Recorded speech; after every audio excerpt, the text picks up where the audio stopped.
Las tropas de Israel lanzaron embestidas en Han Yunis, la principal ciudad del sur de Gaza, en el día más intenso de combate desde que lanzó su incursión terrestre. La situación para los civiles empeora y la ONU advierte que las áreas designadas como seguras son pequeñas parcelas sin refugios ni alimentos. Hay expectativa en Perú por la salida de prisión del expresidente Alberto Fujimori. El Tribunal Constitucional del país ordenó la liberación inmediata del polémico exmandatario, quien cumple una condena de 25 años por delitos vinculados a violaciones a los derechos humanos. Y en Venezuela, el presidente Nicolás Maduro dijo que autorizaría la exploración petrolera en la zona del Esequibo en disputa con Guyana y propuso una ley para crear un nuevo estado. Los anuncios se dan tras el referendo celebrado el domingo pasado en el que se consultó la legitimidad para la posesión de al menos 160.000 kilómetros cuadrados de territorio. Buenas noches, estamos de regreso con las principales noticias internacionales para este nuevo informativo de France 24 en español que comenzamos en Medio Oriente. Y es que este martes las tropas israelíes lanzaron embestidas en Han Yunis, la principal ciudad del sur de Gaza, en lo que el ejército describió como el día más intenso de combate desde que lanzó la incursión terrestre. Y la situación para los civiles empeora luego de que la mayor parte de la población huyera hacia esa zona en la primera parte de la guerra, que se había concentrado en el norte del enclave, mientras aumentan las víctimas mortales. Al menos 88 personas perdieron la vida en los últimos bombardeos y la cifra total de muertos ascendió a al menos 16.248 desde el 7 de octubre, según la Oficina de Medios del enclave. La ONU advierte que las áreas designadas como seguras por Israel son pequeñas parcelas sin refugios ni alimentos. No es una zona segura si solo está libre de bombardeos, como algunas zonas no lo han estado. Es una zona segura cuando se pueden garantizar las condiciones de comida, agua, medicinas y refugio. Ahora que lo he visto, estas zonas están completamente ausentes. No se puede exagerar esto. Son pequeñas parcelas de tierra baldía o esquinas de calles. Son aceras, son edificios a medio construir. No hay ni un poco de agua, ni instalaciones, ni refugio contra el frío y la lluvia. Y en este contexto, Israel denuncia que el grupo Hamas cometió delitos sexuales contra hombres y mujeres israelíes desde que comenzó su ofensiva. El gobierno de Benjamín Netanyahu dijo que están investigando los casos a través de 60.000 pruebas visuales y de 1.500 testigos. Sobre las investigaciones pesa una orden de silencio que busca evitar la filtración de información, por lo que medios y agencias internacionales no pueden por el momento confirmar las denuncias. Martín Gripo con los detalles.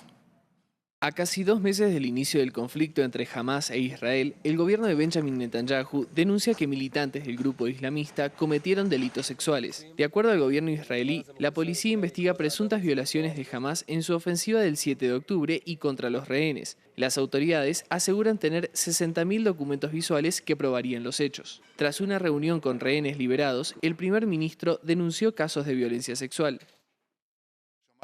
Yo escuché y ustedes también escucharon sobre agresiones sexuales y casos de violaciones brutales como nunca antes. Y debo decir que hasta hace unos días no escuché a las organizaciones de derechos humanos y a las organizaciones de derechos de las mujeres o a las organizaciones de mujeres de la ONU mostrar su indignación. Sin embargo, ONU Mujeres sí advirtió previamente numerosos reportes de estos delitos. La policía israelí difundió testimonios de presuntos testigos de los actos de violencia sexual. La agencia Reuters replicó el material, pero resaltó que no pudo comprobar las identidades de los testigos. Sin embargo, asegura haber recibido relatos de socorristas y de otras personas que dan cuenta de los delitos sexuales. Había un cuerpo de una mujer que tenía mucha sangre en los genitales. Al principio pensé que podría haber tenido un percance por el miedo. Cuando la recogimos, supimos con certeza que era sangre. De acuerdo a estas denuncias difundidas, los ataques sexuales son contra mujeres y hombres y advierten que jamás realizó mutilaciones genitales. La ONU está investigando posibles agresiones cometidas por Israel y Hamas, pero la administración israelí denuncia que la Comisión de Naciones Unidas es parcial y no coopera con las investigaciones y denuncias que plantea el gobierno de Netanyahu. Noticias de América Latina. El Tribunal Constitucional de Perú ordenó la liberación del expresidente Alberto Fujimori en medio de un enredo judicial que se reinició en noviembre de este año por la presión de la defensa del exmandatario, que fue condenado, recordemos, por delitos de lesa humanidad. Los familiares de las víctimas de los escuadrones paramilitares del gobierno de Fujimori reclaman que su liberación va en contra de los dictámenes internacionales y que abre el camino a la impunidad. Por ahora, el gobierno peruano dijo que respetará la decisión del tribunal. Veamos. Alberto Fujimori saldrá en libertad. Condenado a 25 años de prisión por las masacres cometidas en Barrios Altos y La Cantuta, el expresidente de Perú recibió una sentencia favorable del Tribunal Constitucional que ordena su inmediata liberación. El enredo legal inició en 2017, cuando recibió un indulto presidencial, pero la presión de la Corte Interamericana de Derechos Humanos, así como otros jueces de menor rango, frenaron repetidamente sus intentos por recuperar la libertad, hasta que el caso quedó enteramente en manos del máximo órgano de justicia del país andino. El Tribunal Constitucional ha emitido una sentencia firme y definitiva que termina con el bloqueo inhumano para lograr la libertad de Alberto Fujimori, mi padre.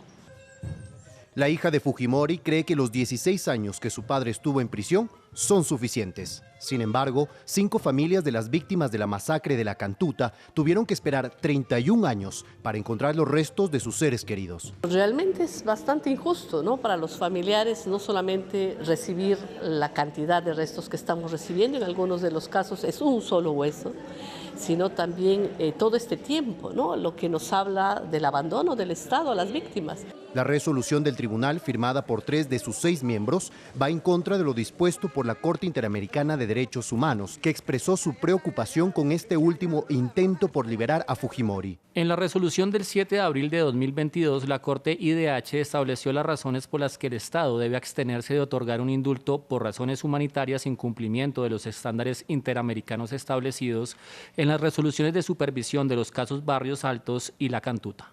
Los familiares de las víctimas están indignados porque hasta ahora ni Fujimori ni el Estado les ha pedido perdón y su grito por justicia y reparación, reclaman, se desvanece con la decisión del Tribunal Constitucional. ¡Soy inocente! Avanzamos con más noticias. Tras el referendo celebrado el domingo pasado en Venezuela, en el que la mayoría de los votantes legitimaron la posesión del país sobre los casi 160.000 kilómetros cuadrados que rodean al río Esequibo, un territorio en disputa con Guyana, rico en petróleo y en minerales, el presidente Nicolás Maduro dijo que autorizaría la exploración petrolera en la zona y propuso además una ley a la legislatura para crear un nuevo estado. Ampliamos esta información desde Caracas con nuestra corresponsal Daniela Zambrano. El presidente Nicolás Maduro insistió en que el referendo consultivo que se adelantó en Venezuela este domingo es vinculante y entregó en sus manos al presidente de la Asamblea Nacional, Jorge Rodríguez, un proyecto de ley orgánica para regular la creación del Estado Guayana Esequiba. Designó de manera provisional a un mayor general como autoridad única en la zona, cuya sede político-administrativa estará también provisionalmente en Tumeremo, Estado Bolívar, estado fronterizo con Guyana. Maduro ordenó además a Petróleos de Venezuela y a la Corporación Venezolana de Guayana la creación de las divisiones PDVSA Esequibo y CBG Esequibo y conceder las licencias para la exploración y explotación de petróleo, gas y minería en la zona en disputa. Nicolás Maduro propuso además la creación de una norma que prohíbe la contratación de empresas que operen o colaboren en las concesiones dadas por Guyana en el mar por delimitar y le dio un plazo de 3 meses para cesar estas operaciones. Dijo que estaba dispuesto a conversar. Estas serían las acciones que adelantará el gobierno venezolano luego del referendo consultivo de este domingo. Se espera que este miércoles la Asamblea Nacional debata este proyecto de ley entregado por Nicolás Maduro y se apruebe en primera discusión.